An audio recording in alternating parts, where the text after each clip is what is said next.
Okay, so first I am going to disinfect my hands.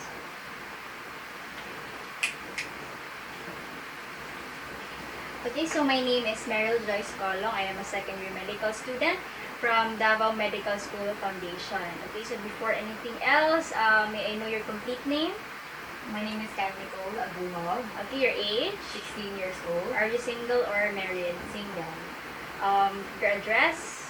Yung subdivision Kamantian ng City. Okay, your occupation? Student, How about your religion? Roman Catholic. Okay, so for today, I am going to examine your ear. So for the ear, we have different procedures. So I'm going to start with inspecting your external ear. Okay, and then I'm going to perform the tug test. And then followed by the palpation of the area surrounding your ear. And then I'm going to use what we call an otoscope. This is to check the internal or the insides of your ear. So this is to check your ear canal as well as your tympanic membrane or yung tinatawag natin na eardrum. Okay, so next, after that, I am going to perform the whispered voice test. So for this test, I'm going to check your auditory acuity or this is to assess kung meron kang hearing impairment. Okay, so lastly would be the Weber's and Rene's test. Okay, so for the Weber's test, ito yung test para ma-check natin yung lateralization. Kung sa isang ear lang ba kayo nakakarinig mostly or both ears. And then for the Rene's test, it is to check for the air conduction as well as the bone conduction. So basically, itong Weber's and Rene's test, these are tests to assess kung meron tayong hearing loss. Okay, it could be conductive or sensory neural hearing loss. Okay, so let us start. So first, I am going to inspect your external or outer ear. Okay, so for the auricle, okay, first the ears are symmetrical, and the auricle, there are no deformities, no presence of lumps, and skin lesions. Okay, there are no scars as well. So I'm going to check the posterior portion of the ear. Okay, so for the posterior portion, there are no scars as well.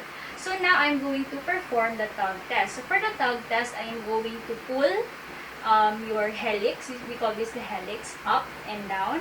Okay, and sabihin mo sa akin kung meron kang ma-feel na pain. Okay, so I'm going to start with the right ear. May pain ba? Oh, how about this one? Wala. Okay. So on the other ear, may pain? Wala. How about this one? Okay, very good. Okay, so usually kasi if meron tayong pain na nafe-feel, it could be due to infection. Okay. So since wala namang pain, so there's no sign of infection. Now, I'm going to palpate the area surrounding your ear. Okay, starting with the posterior, the anterior auricular portion. May pain ba? About the infra-auricular? Wala. How about the posterior?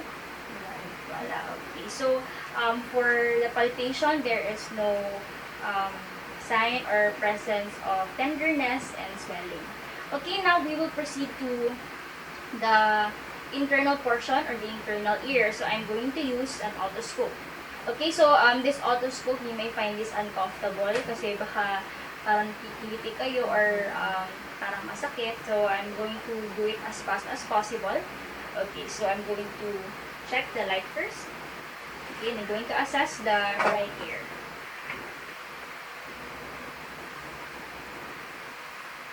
Okay, so for the ear canal, there is presence of hair. Okay, there is a little bit of presence of cerumen.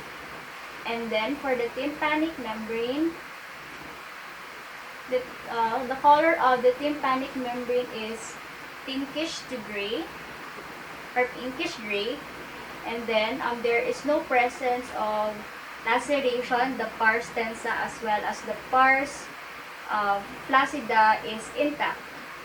For the handle of malleus as well as the short process, okay, they are in oblique position and situated behind the upper part of the eardrums. And there is also presence of cone of light. Okay, I'm going to examine the other ear. Okay, so for the left ear, there are presence of hair and a little bit of cerumen. And then there is presence of cone and light. The color of the tympanic membrane is pinkish gray. Okay, the head of malleus and as well as a short process of malleus is in oblique position and situated behind the upper part of the eardrum. And there is also presence of cone of light. Okay, so far so good naman tayo. Okay, so next, I am going to perform the whispered voice test. So this, as what I have said earlier, the whispered voice test is to assess whether there is any hearing impairment. Okay, so for the whispered voice test, I am going to stand behind you, and then I'm going to occlude one ear, the non-test ear, okay, or by gently rubbing the tragus. We call this the tragus, okay, in circular motion, and then I'm going to say numbers or letters, and gusto ko sabihin mo sa akin kung ano yung mga sinabi ko na numbers and letters. Okay? So, I'm going to stand behind you. I'm going to start with the left ear. 3, 8, 1. 3, 8, 1. Okay? On the right ear. 2, 6, 0. 2, 6, 0. 2, 6, 0. 2, 6, 0. Okay, very good. Okay, so for the whispered voice test, so far so good, walang any abnormalities. Okay, now we will proceed to the Weber's and Rene's test. So for the Weber's and Rene's test, I am going to use a tuning fork. Okay, so we will start first with the Weber's test. So for the Weber's test, okay, I'm going to induce vibration. So gaganituhin ko siya. And then, I'm going to place it on your forehead. And then, sabihin mo sa akin if yung sound, naririnig mo lang ba sa one side or on both ears. Okay? So, I'm going to start.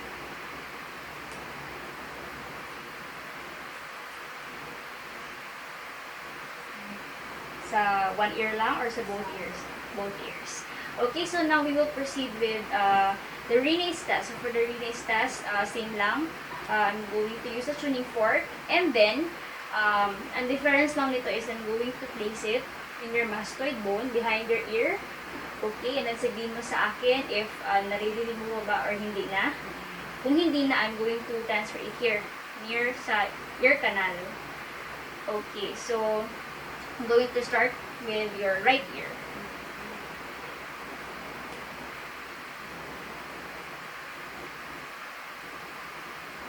Wala na. Meron pa. Meron pa. Okay. Next, on the left ear.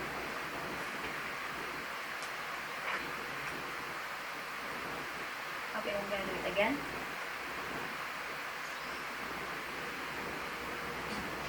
Wala na. Wala na. Okay, how about this one? Meron pa? Wala na. Wala na. Okay, so, for the ear examination, if I were to summarize, all the results were good. Starting with the inspection, through the palpation, through the tug test, as well as the whispered voice test, and the Weber's and Rene's test, wala naman abnormality akong nakikita or na-notice or na-note. Okay, so, for the, na lang siguro, how to take care of the ear. Okay, so, people have this kind of misconception na we have to clean our ears every day. Okay, so actually it is not advisable not to clean the ears every day because yung earwax, okay, hindi talaga siya completely dominant. Okay? Earwax are lubricants. So binibigyan na ng moisture ang ear. Okay, so also yung hair natin sa ear, they serve as sila yung nag-filter kung merong mga bacteria. So, sila yung first line of defense, no? Para hindi talaga tuluyang papasok sa ear yung mga dirt, yung mga bacteria, ganyan. Okay. So, before we officially end, do you have any clarifications? None so far. None so far. Okay, so thank you so much for your Thank you. time and have a great day.